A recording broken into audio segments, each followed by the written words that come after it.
అనుకుంటున్నారు. నిన్న మనం ఏదైతే ఆ టాపిక్ గురించి డిస్కస్ చేసామో ఎగ్జాక్ట్ పాయింట్స్ సోనియా కూడా చెప్పింది. ఏంటంటే విష్ణుప్రియది పర్సనల్ అటాక్ అండ్ సీతది వచ్చేసరికి టాస్క్లో ఆ టాస్క్ని వాళ్ళు చేయాలి, దాన్ని తీసుకోలేకపోయింది సీత. సో దాని గురించి క్లారిటీగా మాట్లాడింది. అండ్ ఇంకొకటి చెప్పింది విష్ణుప్రియ గురించి, మొక్కై వంగనేది మోనై వంగున అని ఒక సామెత ఉంటుంది చూసారంటే, ఆదిలోనే మనం తుడచకపోతే అది పెరిగి పెరిగి చిట్ అయిన తర్వాత మనం ఏం చేయలేం.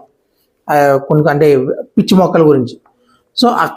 సో ఇదే విష్ణుప్రియని ఇక్కడే కట్ చేయలేదు అంటే రేపొద్దున ఆవిడ ఇంకా అడ్వాంటేజ్ తీసుకుని ముందు ముందు ఇంకా ఏమైనా మాట్లాడవచ్చు. సో దాని గురించి, కాకపోతే ఇప్పుడు యూజ్ చేసిన లాంగ్వేజ్ కొంచెం హార్ష్గా ఉంది.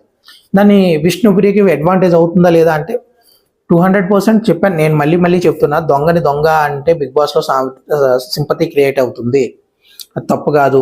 అండ్ వేరే వేరే వాళ్ళు ఆ షోలు చేసి వచ్చిన వాళ్ళు, అలాంటి కామెడీ చేసి వచ్చిన వాళ్ళకి అది కరెక్ట్ అయ్యి ఉండొచ్చు. కానీ జనరల్గా ఇంట్లో కూర్చొని చూసే ఆడియన్స్కి అది